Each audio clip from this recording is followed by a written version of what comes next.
fluid-to-fluid type contact with people that you're not sure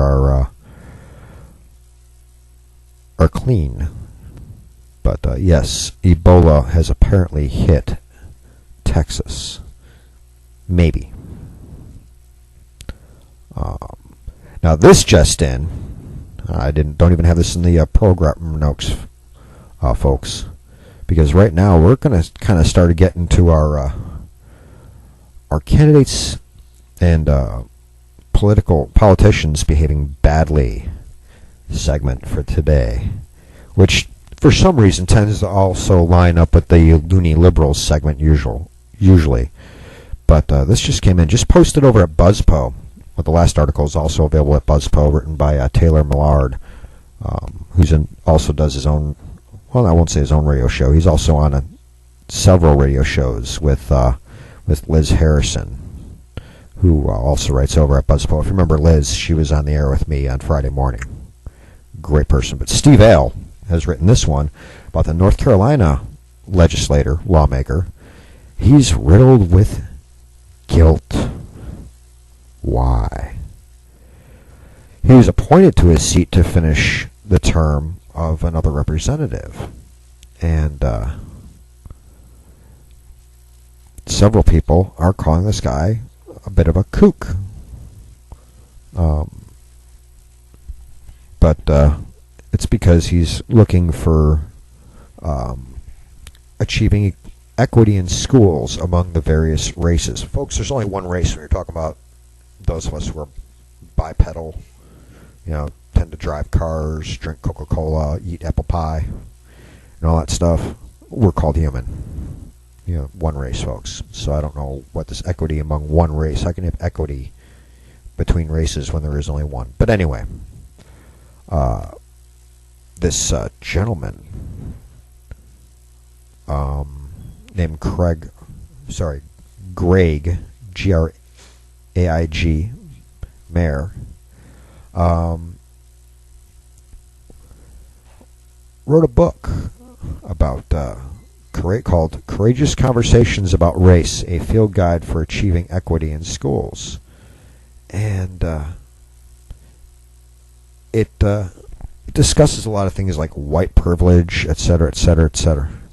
And there's a long quote in here by Steve L. And it's quite eye-opening. So this lawmaker is riddled with guilt because he was born white and straight. Yeah, he's guilty about being who he is and being what he was born and being in the image that the Creator decided he was going to be based on his DNA. Oh, come on now. This guy is a kook. Yeah, Rush has it right. This guy's out to lunch. He's out in left field. I'm not ashamed of who I am. I never have been. I never will be. And unless you're somebody who does criminal things and intentionally goes out and harms other people and finds some kind of sociopathic joy in that, then you have no reason to feel guilty about being who you are. You have to accept the consequences of your actions, but you shouldn't feel guilty about being born as you were born. Sorry. Don't buy it. Anybody who tries to tell you that just needs a swift kick upside the head. There's no other answer for that. Of course, then again, I mentioned unless you were a criminal sociopath who got off on harming other people, well, they're not going to feel guilty anyway. Why? Because they're sociopaths. But I'll leave that for somebody of the psychological professions to better discuss and diagnose. That ain't me. I can discuss all kinds of criminal threats. I could do those too. But threats to our nation, that's what I'm kind of did for 24 years. So there's where my expertise lies. Anyway, folks, we got that going on with him. That was a just posted over at BuzzPo. So go ahead and take a look at that article, folks. Meanwhile, there's a former senator out of, what state was he out of? I'm going to actually have to look that up. Anyway, do y'all remember Senator Burris? I remember him, kind of a big mouth. Did some things that were not too cool. And he was even given a free ride because he testified against other people and criminal stuff. So he was kind of given a pass on some of his own criminal activities. And he was a U.S. senator when he was doing this. But he was even, because he testified against Greg Turner, who was lobbying on behalf of the oppressive and tyrannical regime in Zimbabwe of Robert Mugabe. I don't know how do you say his last name. But, Turners were trying to defend him, and Burris, Burris was involved in some illegal stuff, but he was basically given immunity for his testimony against Turner. Well, it so happens that while he was still a senator, that Burris was going around and basically extorting companies, primarily. I guess this guy's out of Illinois, because he was shaking down companies primarily in Cook County, Illinois, trying to force them to give him campaign contributions and other monies in order for him to vote a certain way.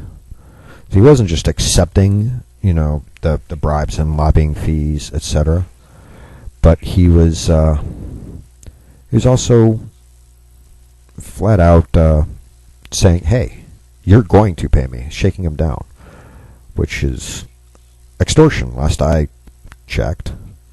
The really interesting thing is that Burris was appointed to the Senate by Rod Blagojevich, former governor of Illinois, who's currently in jail. And Blagojevich appointed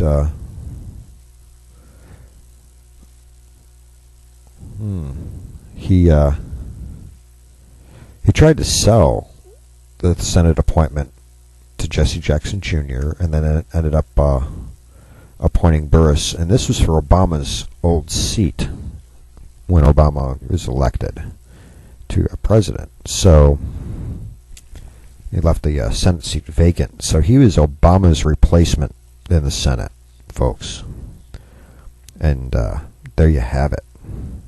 Again, Steve Ale over at BuzzPo has a really good write-up about how that transpired and what's going on.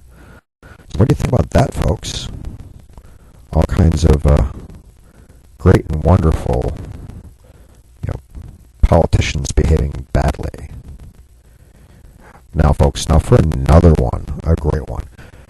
On Friday and then again on yesterday, I played a couple of the NRA's latest sort of public awareness campaign ads called Trigger the Vote, trying to remind people that protecting your property and protecting your family and protecting your civil rights, your individual rights, your life, liberty, and property, life, liberty, and pursuit of happiness, that you kind of need the Second Amendment. And that makes a lot of sense. You need that to defend yourself against those people who want to take them forcibly and violently against your will, especially your life and the lives of your family members and your neighbors.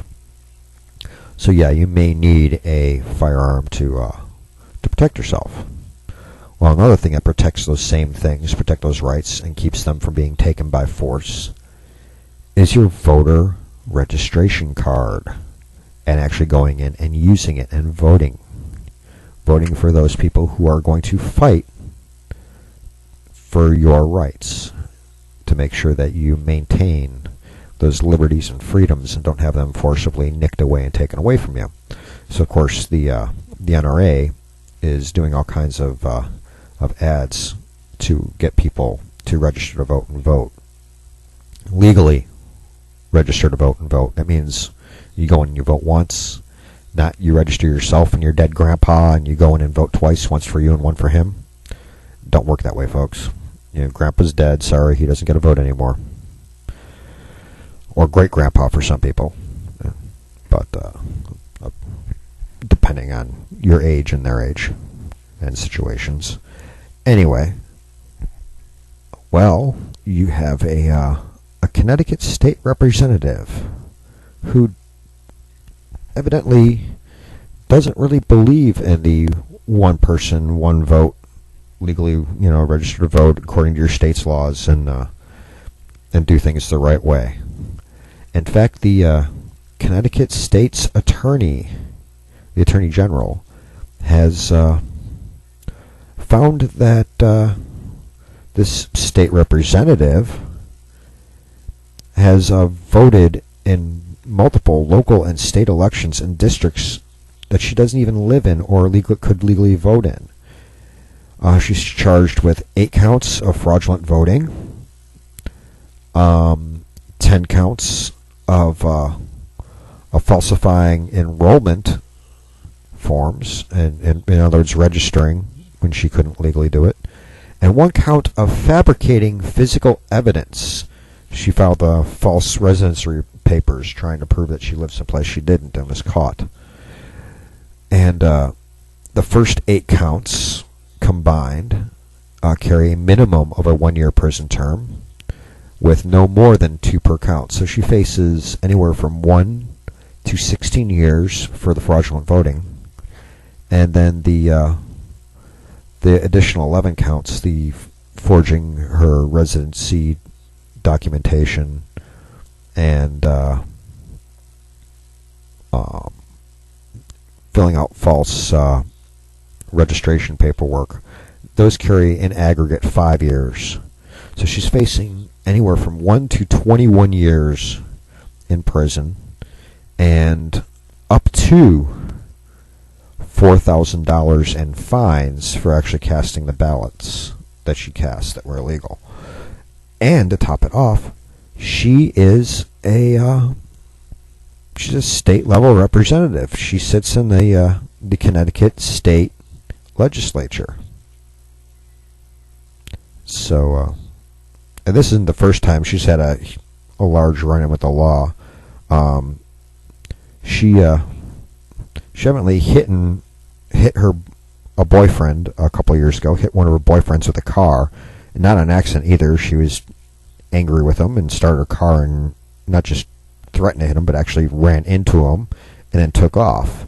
And she was charged with hit and run, assault, and domestic violence charges, which somehow she managed to get away with and remain in the legislature within Connecticut. And by I have no doubt in my mind, though I haven't looked at her voting record, I bet she's one of the people that voted for all the anti-Second Amendment laws in Connecticut to top it off. I'm willing to bet on it. So there you go. Yeah. Very die-hard Democratic Party member who's facing serious prison time for voter fraud. Yet voter fraud doesn't exist. Of course they say it doesn't exist because they want to get away with these kind of crimes. They want to make these criminal activities decriminalized. But sorry, any time somebody does something like this, somebody who casts a legitimate vote, regardless of what side of the aisle you're voting for, when somebody does things like this, they devalue your individual vote. That's why voter ID laws are not racist, folks. They're quite the opposite. They equalize things. They make it so that some jackass can't go and cast 10 votes while you're casting your single one and only legal vote, and they cast 10 and all kinds of fake names and stuff. That devalues your voice. I don't care what side of the aisle you are on. You need to be fighting for your voice to count, not for somebody else to cast a bunch of votes that are worthless. They're not backed by anything. And they cast 10 votes. Only one of them should count, so 9 of them are fake. You got to be against that, folks. You could sit there and cheer because it happens to be your side that's winning the current election, but someday it could be the other way, in which case you're going to be screaming the same thing the other side is. This shouldn't be a biased battle based on whatever side is losing because of voter fraud. This needs to be everybody's battle. Voter fraud needs to be trampled out so that everybody's legitimate, legal, individual, single vote counts. And counts equally. That's the only way our system works. So, there you have it, folks. Speaking of voter fraud, speaking of it, all kinds of stuff coming out with the campaigns and everything. And of course I'm going to talk a little bit about some of the stuff going on with campaigns and a little bit of analysis in a few moments. But about the next 7 minutes or so, folks, I want you to listen to Veritas, Project Veritas, and James O'Keefe. They've done several videos and undercover investigations over the last couple of years, last few years, dating all the way back to 2011, I think, maybe even earlier than that, but uncovering voter fraud and electioneering being done, starting all the way with the stuff that Acorn and Organizing for America, or Obama for America, or why don't we just call it what it is, Obama's Organizing for Communist America, what they've been doing, all the way, dating back to who knows how long. But Project Veritas uncovered it. In fact, that was one of the first big things that James O'Keefe broke, and Andrew Breitbart helped to bring to public view, was when James O'Keefe and his partner dressed up in very outlandish, in some cases, disguises, and went in and did a lot of this stuff. Not only that, but they also uncovered things dealing with abortion and Planned Parenthood and other type of those organizations assisting human traffickers and sex slavers and stuff like that. So that's what James O'Keefe is that's how he made his original name, but he's continued doing his great work and actually gotten a lot more professional and a lot better and been able to uncover all sorts of things. And of course his latest series has been dealing with border security and border issues, but he's gone back to looking at somebody he was targeting a while ago. I think it was almost a year ago, and I know throughout this year as well, he's uncovered several cases, first with false Obamacare enrollments, and then false voter registrations, stealing data from doing Get Out the Vote programs, where the people doing the Get Out the Vote were using it to compile data illegally, by the way. It's against the law for them to do this, but taking data off the voter registration forms to formulate databases for political strategizing. And James O'Keefe has caught them doing this and got them to admit to it, though, to an undercover Project Veritas journalist, operative, investigative journalist.